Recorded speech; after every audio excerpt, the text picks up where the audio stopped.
Hello student, I am again here with a video for 12th class. That was the 7th video for chapter 1 and this is the last video. In the previous video, we have completed the theoretical portion of our first chapter. हमने theoretical portion complete कर लिया था applications of Gauss theorem के साथ। अब कुछ questions हैं जो एनसीईआरटी के क्वेश्चंस हैं या कंपटीशन एग्जाम के लिए इम्पोर्टेंट है या फिर सीबीएसई के लिए भी इम्पोर्टेंट है क्योंकि सीबीएसई में भी आया हुआ है एक आध वाले क्वेश्चन।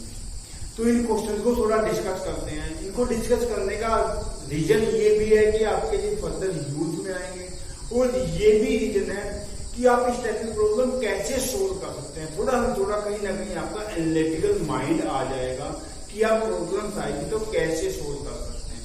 मीन्स आपने अब तक क्या आपने गॉस थ्योरम यूज की, क्यों की वो यूज, क्या इसकी रिक्वायरमेंट थी, क्या उसने हमारा काम बढ़ाया, नहीं उसने हमारा काम कम किया था।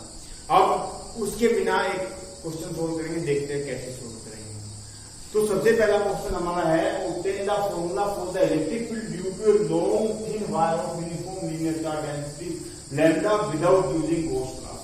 मींस गॉस लॉ की फर्स्ट एप्लीकेशन हमारे पास इनफाइनाइट लेंथ का एक थिन वायर है जो यूनिफॉर्मली चार्ज डिस्ट्रीब्यूटेड है जिसके ऊपर, और इसकी वजह से हमें इस पॉइंट पे इलेक्ट्रिक फील्ड फाइंड करना है without using Gauss law. Gauss law को यूज नहीं करना, हाइपोथेटिकल उसको यूज नहीं करेंगे तो मैंने क्या किया, मैंने मान लिया इसकी पॉइंट पी की यहां से परपेंडिकुलर डिस्टेंस, इस वायर से perpendicular distance minimum distance r है, और मैंने यहां पे एक स्मॉल एलिमेंट ले लिया, ये स्मॉल एलिमेंट ले लिया डी एक्स लेंथ है और डी टू इस पे चार्ज है। अब इसकी वजह से मैंने क्या किया, इसकी वजह से देखो यहां से मुझे इलेक्ट्रिक फील्ड फाइंड करना है इसके पॉइंट पे। ये मान लिया मैंने डिस्टेंस आपकी आर मान एल डिस्टेंस, ये एल डिस्टेंस मान लिया, ये डिस्टेंस यहां पे आ सकती एक्स होगी, ये डी एक्स है इसको एक्स ले लेते हैं, तो ये डिस्टेंस एल हो गई। अब इसकी वजह से पॉइंट पे इलेक्ट्रिक सॉल्यूशन सीधा मैं ज्यादा बार नहीं यूज करूंगा। Electric field at P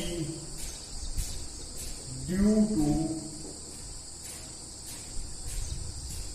D2 charge, इस D2 चार्ज के वजह जो यहां पे है क्या आएगा, DE is equal to 1/4 pi epsilon naught. कोई दिक्कत नहीं यहाँ पर,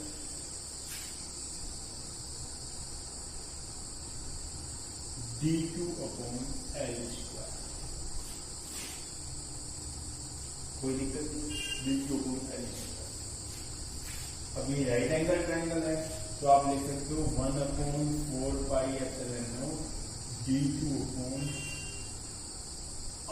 plus X², because L² is equal to R² plus X², pi का होल स्क्वायर।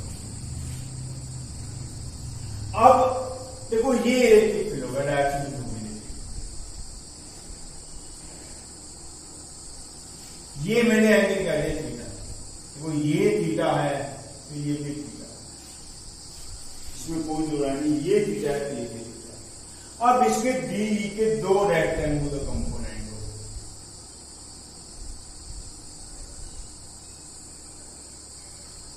एक ये डी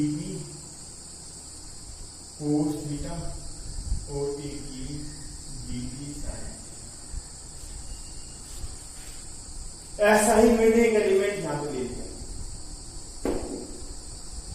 इस साइड में, इसकी वजह से डी आ गया, डी के दो कंपोनेंट हो गए, डी कोस थीटा और डी साइन थीटा। देखो एक एलिमेंट मैंने यहां पे लिया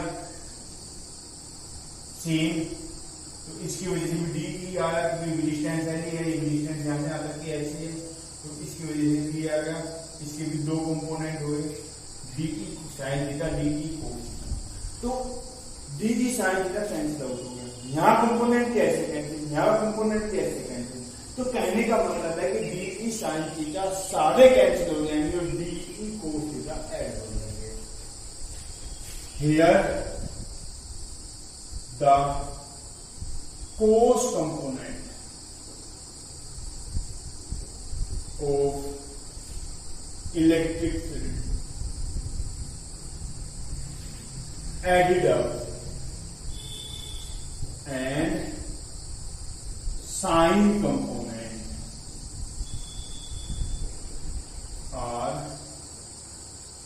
cancelled out. So total electric field Fp due to entire पूरे वायर पूरी लेंथ। देखो मैंने बताया कि साइन के सारे कैंसिल होते रहेंगे, डी में डी कोस थीटा हमारे लिए काम का है, साइन थीटा वाला तो कहीं कैंसिल आउट होता है। तो ये आएगा E इज इक्वल टू या D E is equal to integration of dE from length minus infinite to plus infinite, x is equal to minus infinite to plus infinite, इधर भी infinite है इधर भी infinite length का आया। तो ये आ गया 1 अपॉन cos थीटा को मत भूलना। तो ये आ गया minus infinite to plus infinite, x is equal to D का मतलब 1 upon 4 pi epsilon naught d2 r square plus x square cos. अब देखो एक चीज याद रखो, वी नो यही लिख रहा हूं मैं, we know lambda is equal to d2 over dx। Charge पर यूनिट लेंथ, d2 कितनी लेंथ पे जा रहा है dx, तो d2 को dx सरफेस प्लेन हटाते हैं और d2 is equal to lambda dx। तो हमारे पास E इज इक्वल टू हो गया h is equal to minus infinite to h is equal to plus infinite 1 upon 4 pi epsilon naught lambda dx r square plus x square cos. अब देखो minus infinite से plus infinite के लिए कर देंगे हम, जीरो से इनफाइनाइट कर देंगे, दो गुना कर देंगे इसको।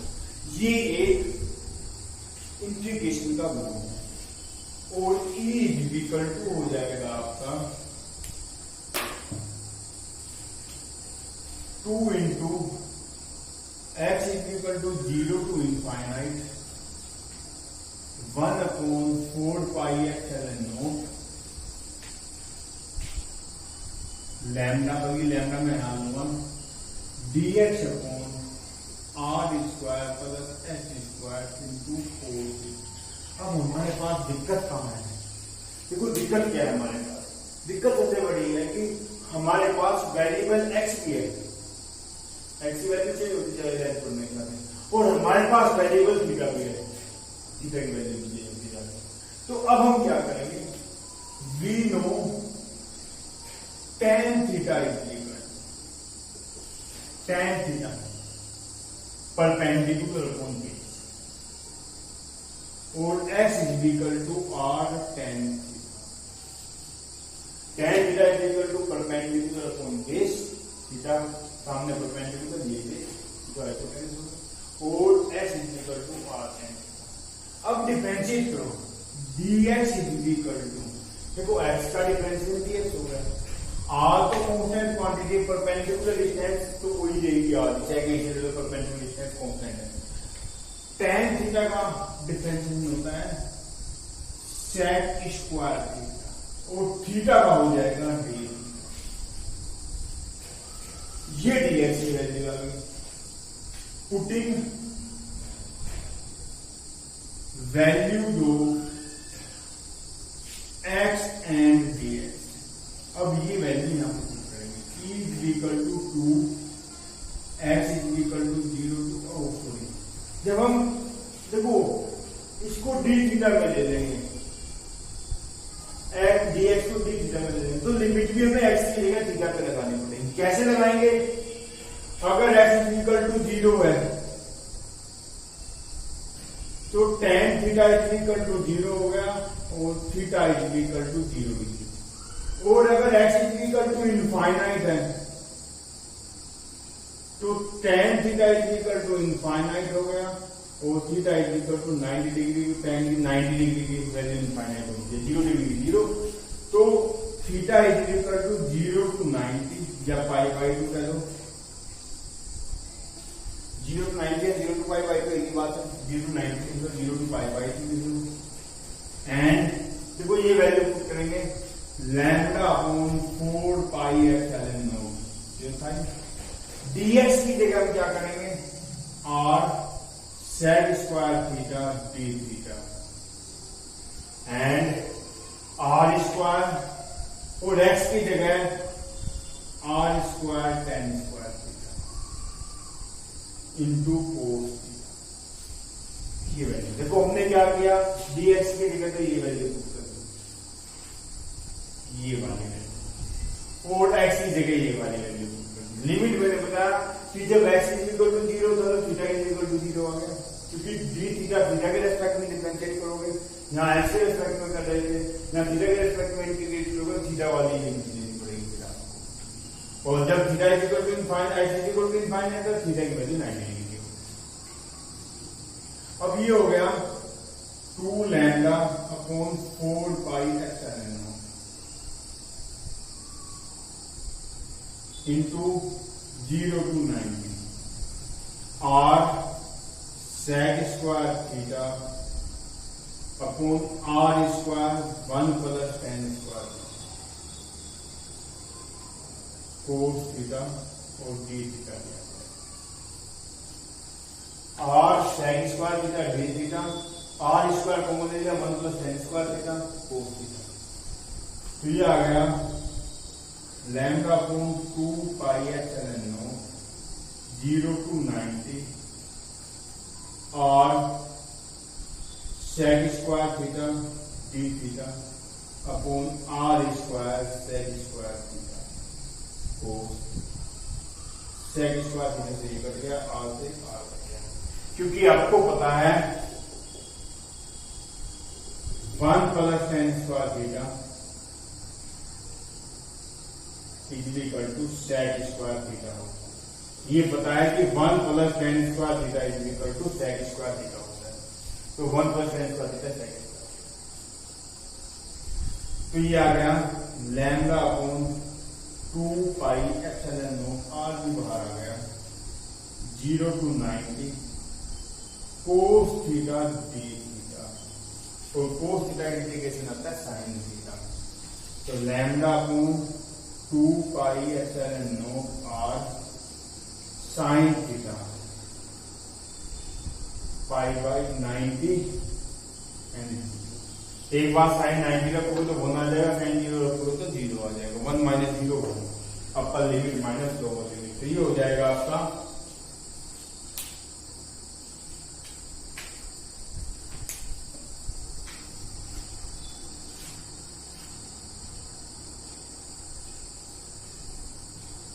ये आपको वैल्यू आ जाएगी E इज इक्वल टू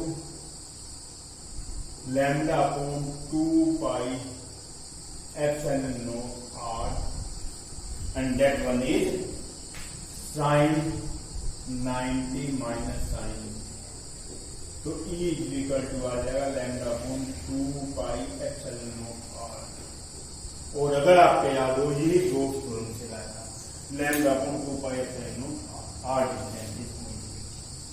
तो ये विदाउट कोस आपने प्रूव कर दिया।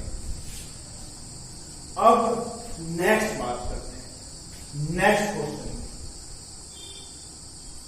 नेक्स्ट क्वेश्चन इतना लेंथी नहीं है, इसमें थोड़ा सा अब कई बार चीजों को पुट करना पड़ा, उसमें इतना लेंथी नहीं होगा। अब नेक्स्ट क्वेश्चन में क्या है, एक यूनिफॉर्मली चार्ज थिन वायर है, रिंग है, ऑफ रेडियस ए। मैं इसमें फिगर बना रहा हूं, ये ए रेडियस की रिंग है, ये बात यूनिफॉर्मली चार्ज है।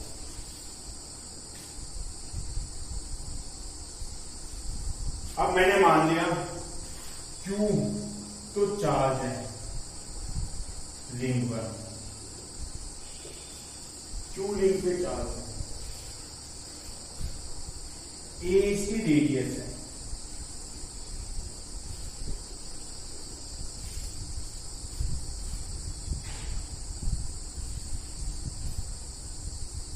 ये इसका सेंटर होगा, और इससे मैं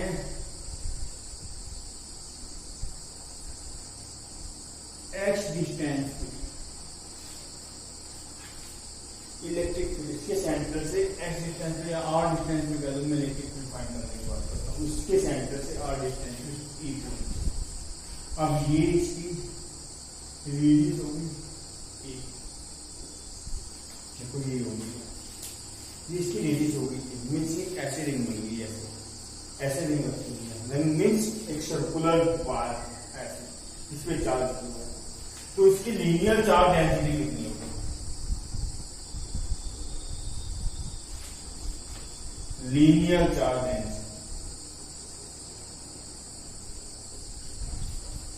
चार्ज पर यूनिट है, चार्ज जो है वो डेंसिटी ऐसी 2 पाई ए, क्योंकि इसकी रेडियस है 2 पाई आर होती है, पर यहाँ पे रेडियस है 2 पाई ए। अब मैंने इस पे सिंगल एलिमेंट ले लिया डीएल है, जिसपे चार्ज D2 है, इस पे चार्ज D2 है,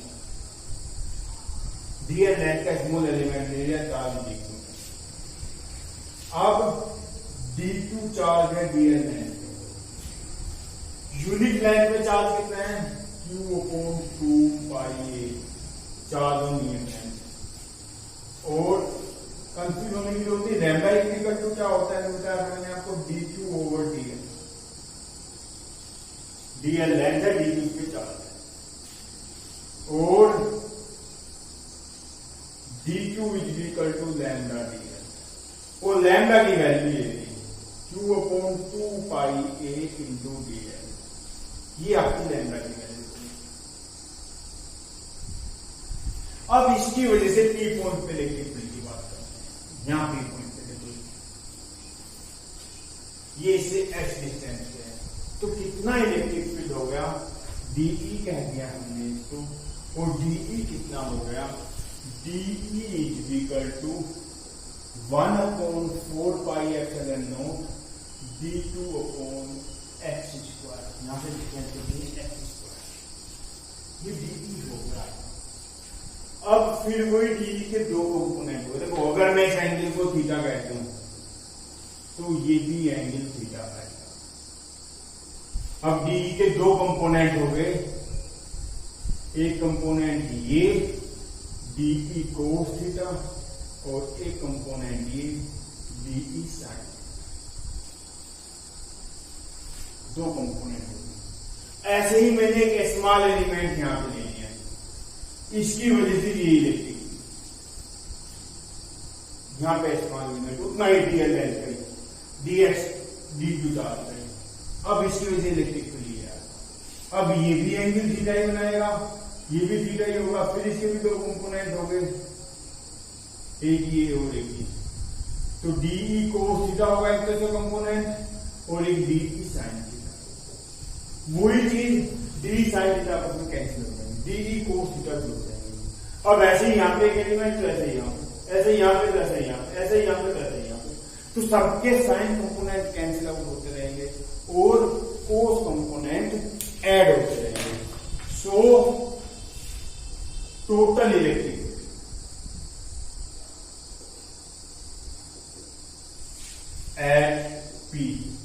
ड्यू टू इंटायर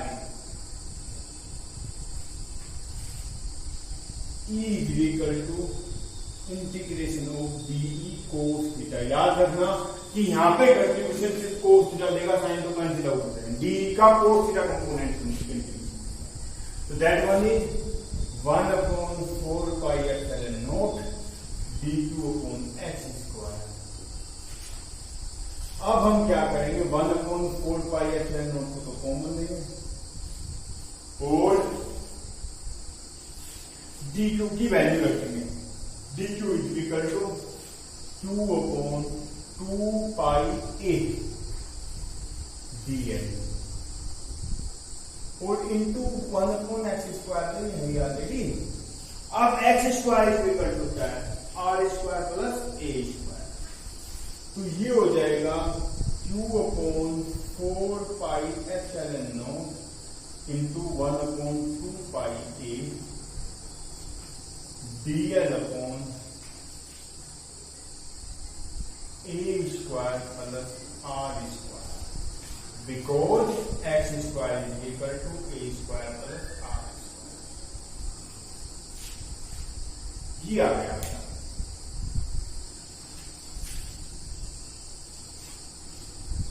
हाँ, एक चीज चाहिए इसमें, कोस थीटा, कोस थीटा, तो 2/4 pi epsilon naught 1/2 pi a into a square plus r square cos theta dl, 2/4 pi epsilon naught 1/2 pi a square plus h square. देखो cos theta क्या है, cos theta base upon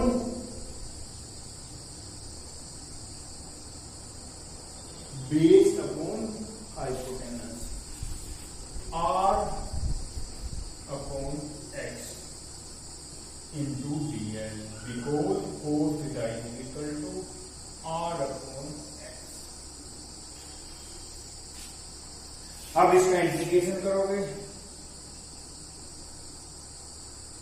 L length पे, तो 1/2 pi a square plus x square और r upon x बाहर आ जाएगा,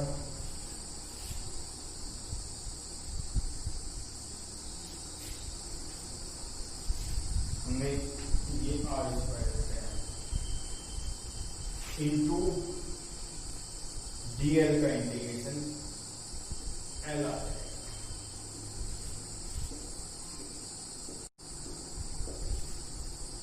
q/4 pi epsilon naught 1/2 pi a 1/a square plus r square, r upon, देखो x की value क्या आएगी, x r square plus a square का अंडर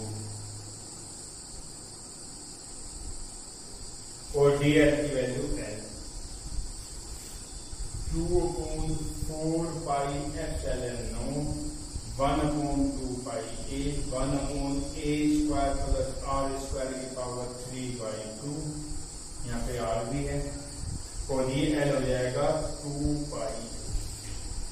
l तो small है, कोई लेंथ कितनी है, 2 पाई a से 2 पाई a, तो ये आ जाएगा 2r upon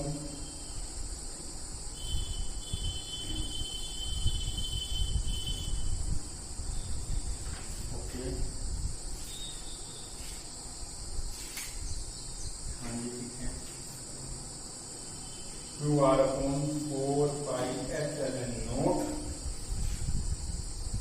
1/a square plus r square की पावर 3/2, ये आ गया p की वैल्यू। अब when r is greater than a, किसने कहा है so that for point at large distance, अगर डिस्टेंस लार्ज है पी की mean r greater than a, so we neglect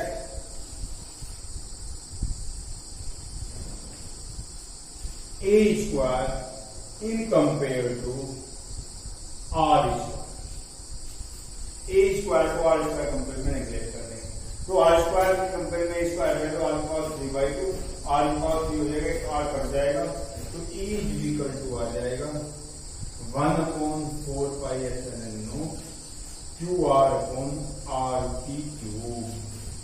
देखो 2r अपॉन a स्क्वायर हो जाएगा, तो r स्क्वायर कंपेयर में नेग्लेक्ट हो जाएगा, तो r की 2 into 3/2, 2 से 2 कट जाएगा, r cos 3 और यहाँ पे r पावर 2 बच जाएगा और e इक्वल टू आ जाएगा 1/4 pi epsilon not q upon r square. और अगर आपके याद हो यही पॉइंट चार्ज की वजह से इलेक्ट्रिक फील्ड होता है q अपॉन r स्क्वायर। तो इसमें कहा it is behave like a point charge, so it behave like a point charge.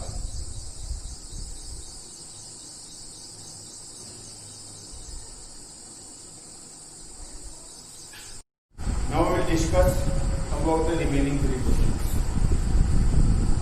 2 questions हम पहले डिस्कस कर चुके हैं, 3 क्वेश्चन को डिस्कस करते हैं।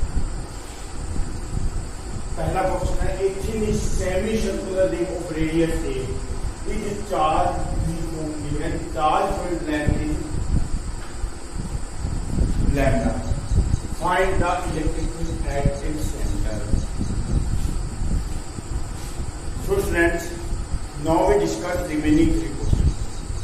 2 questions हम डिस्कस कर चुके हैं, ये रिमेनिंग 3 क्वेश्चन डिस्कस कर रहे हैं। वो जो पहले 2 क्वेश्चन किए थे वो ये 3rd क्वेश्चन ऐसा ही है, ये थोड़ा सा अलग है, ये थोड़ा सा अलग है। तो सबसे पहले इस क्वेश्चन की बात करते हैं। क्वेश्चन है thin semi circular ring of radius a is charged uniformly and the charge point length is lambda, means that is the linear charge density. Find the electric field at its center. सबसे पहले इसका solution करते हैं, figure बना लेते हैं। ये semi circular ring है, सेमी सर्कुलर में साफ बना लिया, ये सेमी सर्कुलर रिंग।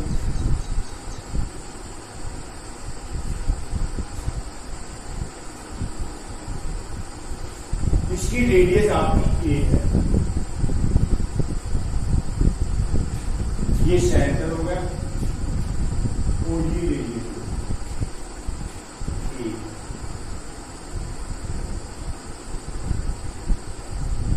अब इसने कहा है कि इसकी चार्ज पॉइंट लेंथ लैम्डा है, तो इसकी वजह से इलेक्ट्रिक फील्ड फाइंड करो, सेंटर पे इलेक्ट्रिक फील्ड क्या होगा। यूनिफॉर्मली चार्ज है, मीन्स इक्वल चार्ज है, इक्वल लेंथ पे।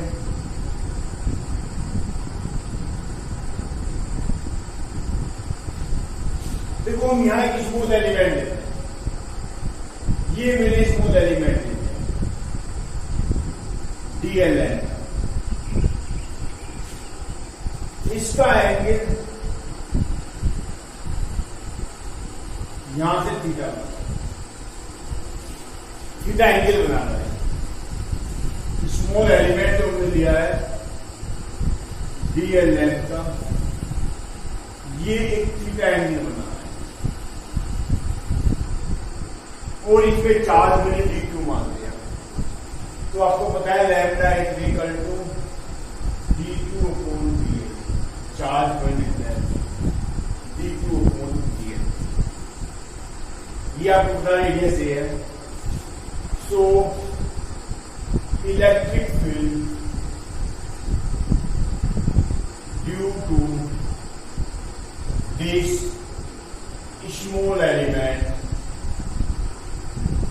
एट सेंटर पे कितना होगा, DE equal to 1/4 pi epsilon naught d2, charge d2 है, अपॉन a स्क्वायर। इसकी डिस्टेंस यहां से a है, क्योंकि ये रेडियस है, radius he distance.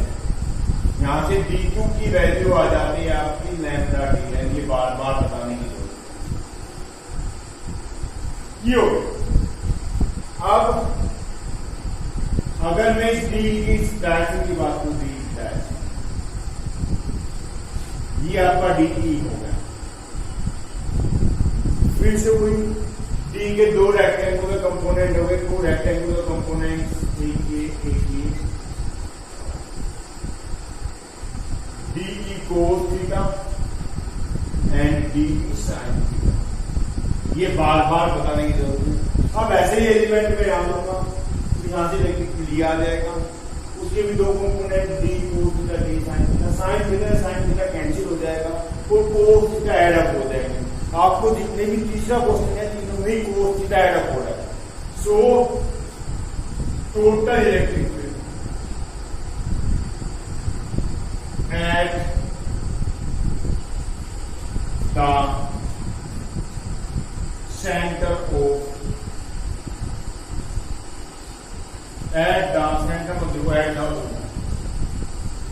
due to this reason।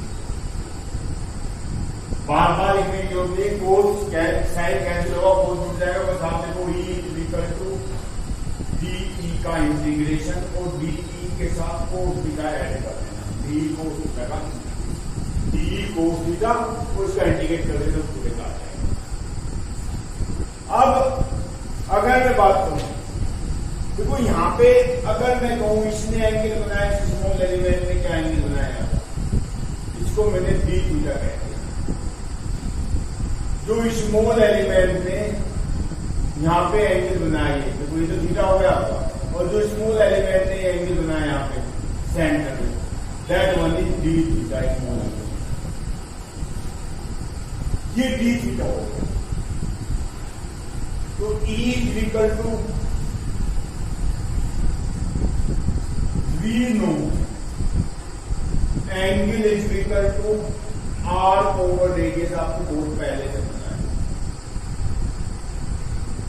Angle है डी थीटा, आर क्या है आपकी डीएल, और रेडियस है आपकी E, और डीएल इज इक्वल टू हो जाएगा ए डी थीटा। इस चीज को भी याद रखना है, एक इक्वेशन ये होगी, एक इक्वेशन आपकी ये। सो E इज इक्वल टू, इसकी वैल्यू को डी की 1/4 pi epsilon naught d2 over a square into cos theta और इसका इंटीग्रेशन। इसके बाद में डी की वैल्यू आपको पता लैम्डा डी है, तो E is equal to 1/4 pi epsilon naught lambda dl upon a square. अब समस्या क्या है, हमारे पास सिर्फ थीटा है और यहाँ पे एल है, तो थीटा का एल के रेस्पेक्ट में इंटीग्रेशन, तो हम क्या करेंगे, डीएल की वैल्यू रखेंगे। यहाँ पे तो आपने रख दिया before D two is equal to lambda DL, और यहाँ पे रखोगे 1/4 pi epsilon naught lambda a D theta upon a square cos theta. अब एक चीज, कोस थीटा डी थीटा का इंटीग्रेशन करोगे आप, because D L is equal to a D theta, ये पता है आपको, angle is equal to are over radius. तो ये आ गया lambda upon 4 pi epsilon naught A, 4 pi epsilon not, सारी चीजें बाहर आ गई। यहाँ पे आ गया कोस थीटा ए।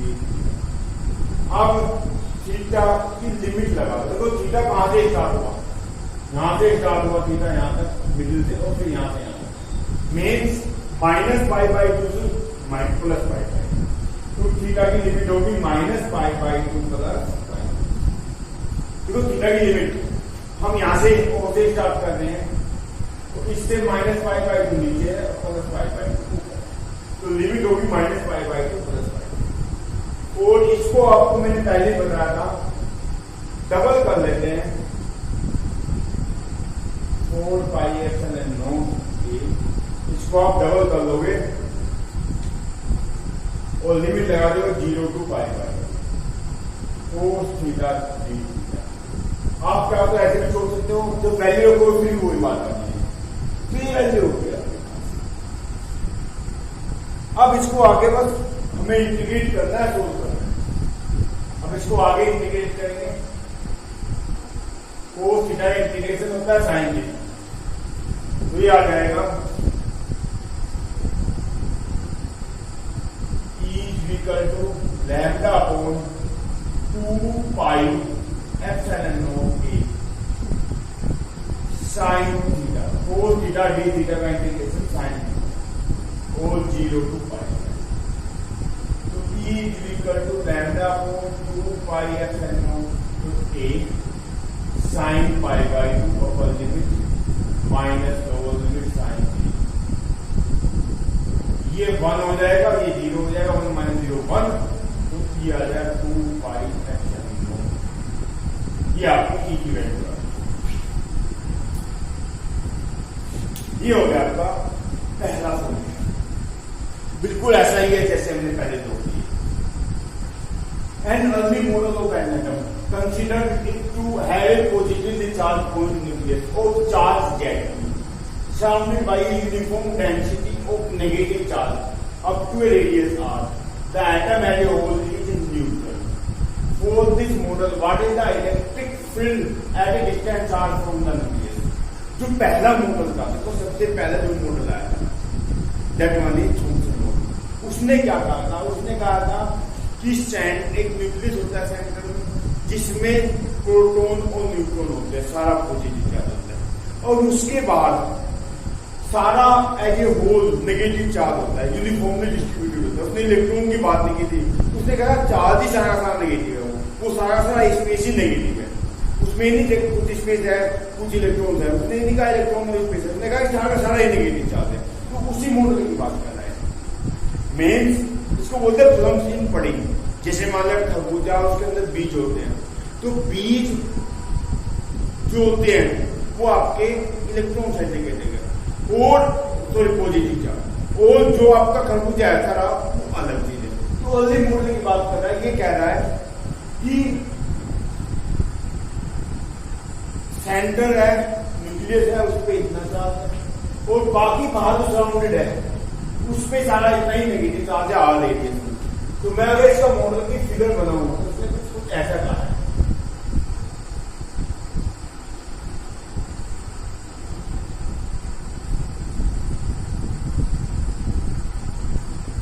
ये एटॉमिक मॉडल है। इसने कहा है कि ये तो सेंटर है,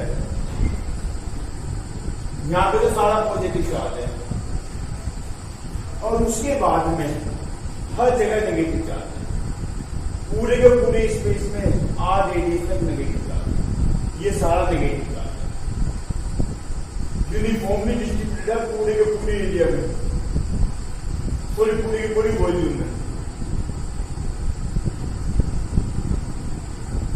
ये सारा नेगेटिव चार्ज है, ये रेडियस आर है, ये इसने कहा है what is the electric field eight a distance charge from the nucleus, nucleus से आर डिस्टेंस पे। अब जितना पॉजिटिव चार्ज है उतना ही नेगेटिव चार्ज है। देखो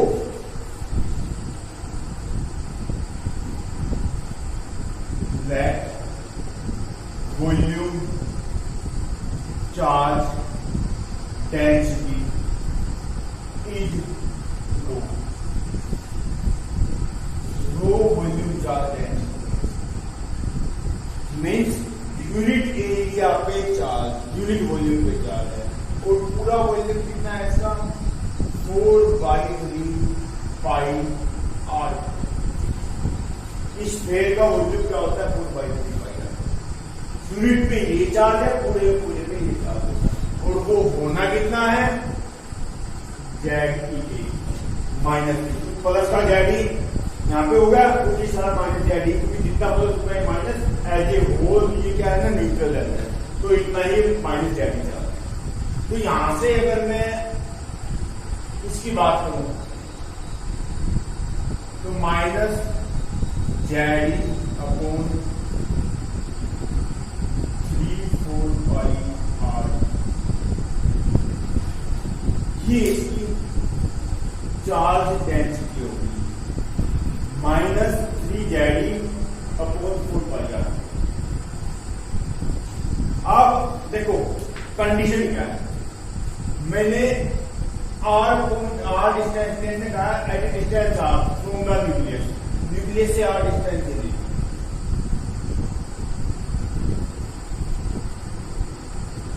एक हाइपोथेटिकल गॉसियन सरफेस बनाते, ये डिस्टेंस होगी r स्मॉल r, ये हाइपोथेटिकल सरफेस बना दिया मैंने स्फेरिकल। अब so negative charge,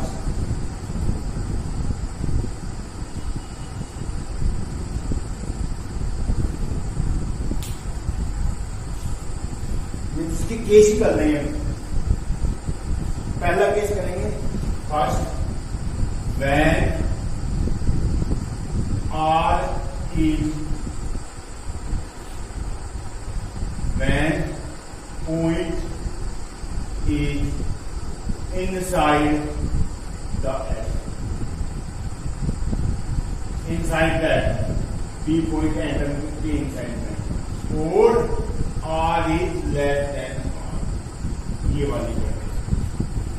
so negative charge inside the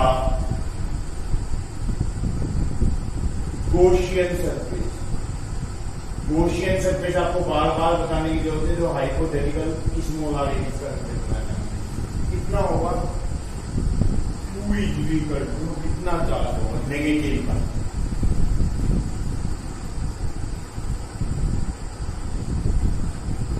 uniform charge density, volume charge density area rho, और वॉल्यूम कितना है 4/3 पाई r, इसका वॉल्यूम कितना है 4/3 पाई r, ये जो वॉल्यूम है इसमें कितना चार्ज होगा, इतना नेगेटिव चार्ज होगा। अब रो की वैल्यू रखें -3 जेड अपॉन 4 पाई r को multiply by 4/3 pi small r, 5 से पाई कैंसिल हो गया, 4 से 4 कैंसिल हो गया, 3 से 3 कैंसिल हो गया, तो minus Z upon r upon capital R, small r upon capital R, ये हो गया। Hence total charge inside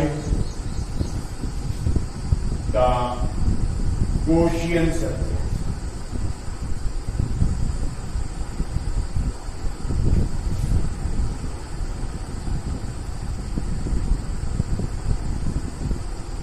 is equal to net कह दिया मैंने, नेट चार्ज। देखो पॉजिटिव चार्ज तो जेड ही कंप्लीट है, सारा का सारा इसके अंदर ही है, नेगेटिव चार्ज माइनस जेड ही r अपॉन r, तो जेड ही हमने कॉमन ले लिया, तो ये आ गया 1 माइनस r2 अपॉन r, ये टोटल चार्ज आ गया। सो इलेक्ट्रिक फील्ड,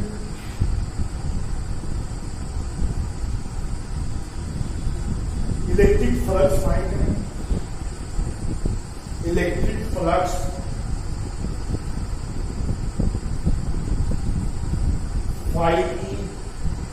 कितना होगा इलेक्ट्रिक फ्लक्स, बार बार कहने की जरूरत नहीं, इलेक्ट्रिक फ्लक्स होता है E इंटू सरफेस एरिया, देखो इलेक्ट्रिक फील्ड और सरफेस एरिया, और सरफेस एरिया होगा 4 pi small r square, Gaussian surface area कितना है 4 पाई r square, 4 pi small r Q goes on the page और इक्वल टू क्या होगा 2 net upon epsilon naught goes on the total charge enclosed by the Gaussian surface upon epsilon। तो यहां से E की value आ जाएगी 2 net upon 4 pi epsilon naught r square. अब Q net की वैल्यू ले ली आपके पास means 1 upon 4 pi epsilon naught r square and Q net is equal to 1 minus r cube small r cube। बस r स्क्वायर के अंदर multiply करोगे तो थोड़ा सा और सिंप्लीफाई हो जाएगा। क्या हो जाएगा ये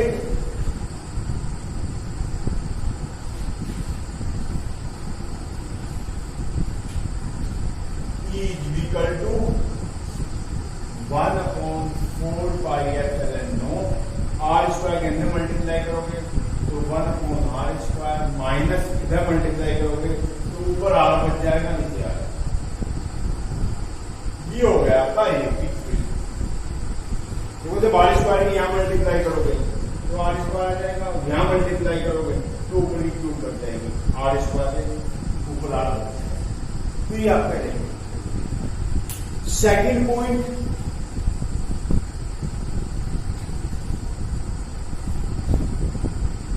when r is equal to r, अगर इसके सरफेस को ऑन द सरफेस तो E is equal to 0 क्यों? क्योंकि चार्ज रिजल्टेंट जितना पॉजिटिव उतना ही नेगेटिव रिजल्टेंट अंदर चार्ज कितना होगा 0 और इलेक्ट्रिक फील्ड क्या होगा चार्ज अपॉन एप्सिलॉन मींस 0 और इलेक्ट्रिक फील्ड भी 0। और अगर आप बात करो third point when r is greater than r then E again 0 क्यों? क्योंकि r कितना ही बड़ा हो अंदर के साथ 0 मिलेगा, जितना पॉजिटिव उतना ही negative.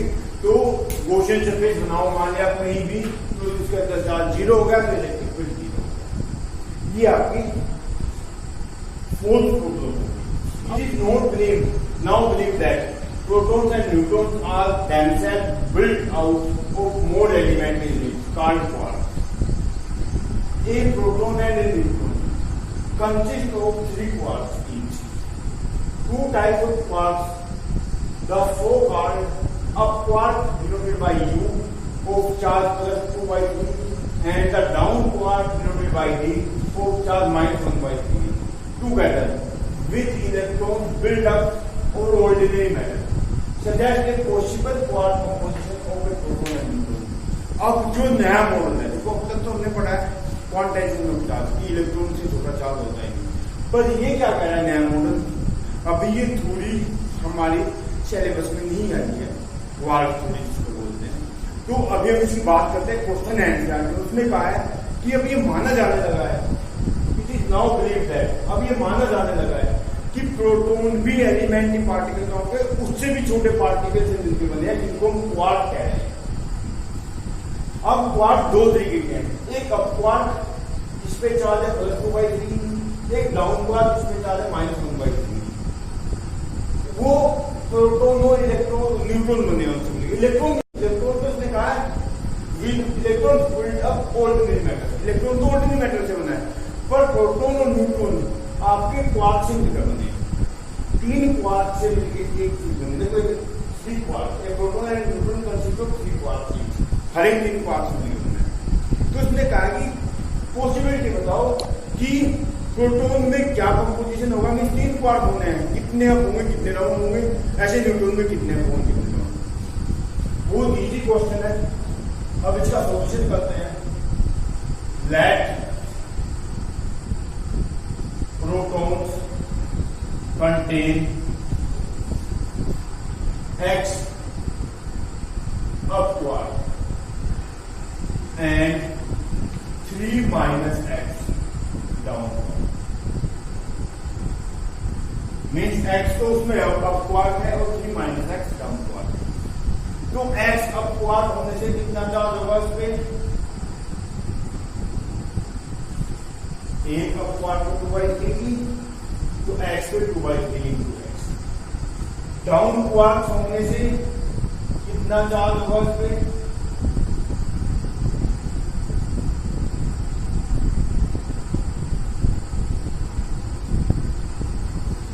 Equal to E. Charge कितना होता है प्रोटॉन पे ई, प्रोटॉन की बात करें तो चार्ज कितना होता है मीन्स एक्स पे अपवाद हो गए, ए का अपवाद तो 2/3 ई, एक्स पे 2/3 और 3 माइनस एक्स, टोटल 3 होने हैं तो 3 माइनस एक्स डाउन अपवाद हो गए, कितना -1/3। तो अगर यहां से सोल्व करें 2/3 e x minus 1/3 into 3 plus 1/3 EX। देखो हमने क्या किया, 2/3 EX 1/3 3 मल्टीप्लाई की 3 में तो ये होगा माइनस, फिर x की मल्टीप्लाई की 1/3 EX में है, ये ऊपर माइनस था, ये भी माइनस था, माइनस माइनस प्लस। मैथ आप कर सकते हैं अच्छे तरीके, तो plus 2/3 EX minus 1 plus 1/3 EX, बल्कि यहाँ पे ई बचेगा ये। अब ये ई इधर जाएगा प्लस का हो जाएगा, plus 2/3 EX plus 1/3 EX equal to E plus E. EX common ले लिया आपने, 2/3 प्लस 1/3 इक्वल टू 2ई, से ई कट गया तो x equal to x into 3/3 equal to 2 और x इक्वल टू मीन्स 2 तो अपवार्ड हो गए और डाउनवार्ड मीन्स u तो हो गए 2 और डाउनवार्ड कितने हो गए 3 माइनस 2 1। तो ये कंपोजिशन हो गया प्रोटॉन का, UUB मीन्स 2 अपवार्ड एक डाउनवार्ड। अब similarly let neutrons contain y upward and 3 minus y downward। अब हमने मान लिया कि जो आपका न्यूट्रॉन है वो y अपवार्ड मिला 3 minus y डाउनवार्ड। अब अपवार्ड 2/3 एक पे चार्ज है, y का 2/3 3y हो गया, माइनस 1/3 एक पे चार्ज है तो कितने हैं 3 माइनस y डाउनवार्ड। और टोटल चार्ज न्यूट्रॉन पे कितना आता है 0, प्रोटॉन पे तो ई चार्ज होता है, न्यूट्रॉन पे 0 चार्ज होता है। तो ये आ गया प्लस 2/3 EY माइनस ई, देखो इसकी मल्टीप्लाई इसमें होगी तो ई बच जाएगा, फिर इसमें होगी प्लस 1/3 इजीली कर 2/3 1/3 हुई, EY कॉमन लोगे 2/3 प्लस 1/3 इक्वल टू ये इधर चला जाएगा, इधर नेगेटिव या पॉजिटिव हो जाएगा। तो y equal to y into 3/3 equal to 1 और y equal to means upward तो इसमें 1 हो गया और डाउनवार्ड 2 हो गए, जिसका कंपोजिशन होगा UDP। एक अपवार्ड आया, कुल 3 होने 2 डाउनवार्ड हो, ये कंपोजिशन होगा न्यूट्रॉन का। ये प्रोटॉन का अप अप डाउन और ये न्यूट्रॉन का अप डाउन डाउन। तो ये आपका पहला चैप्टर कंप्लीट हो गया। इसके इंपोर्टेंट जो न्यूमेरिकल्स थे या मैं कहूँ प्रॉब्लम्स थी, एनसीईआरटी प्रॉब्लम्स थी, वो मैंने आपको बताने की कोशिश की। आपकी अगर चैप्टर समझ में आएगा, न्यूमेरिकल साथ साथ करते रहोगे तो मजा बहुत आएगा, न्यूमेरिकल्स को करने में, सॉल्यूशन करने में मजा बहुत आएगा। बस आप मेरे साथ बने रहिए और न्यूमेरिकल साथ के साथ करते रहिए। फिजिक्स बिल्कुल भी टफ नहीं है, बहुत इंटरेस्टिंग सब्जेक्ट है, बहुत इंटरेस्ट आता है न्यूमेरिकल को करने में। अब इसके बाद में next chapter, second chapter next video से स्टार्ट करें। कोई प्रॉब्लम हो, किसी भी क्वेश्चन की कोई प्रॉब्लम हो, कहीं पे कोई प्रॉब्लम हो, मेंस उस का फोटो खींचो मुझे व्हाट्सएप कर देना। मेरा व्हाट्सएप नंबर मैंने बताया हुआ है, दैट वन इज 98372744. ये मेरा व्हाट्सएप नंबर है। अगर कोई प्रॉब्लम हो, मुझे क्वेश्चन का फोटो लो तो मुझे व्हाट्सएप कर दे नंबर पे, कोड या फिर कमेंट बॉक्स में कमेंट डाल दो, कोड में आपको सोल्यूशन दूंगा। ठीक है, कोई चीज समझ में ना उसकी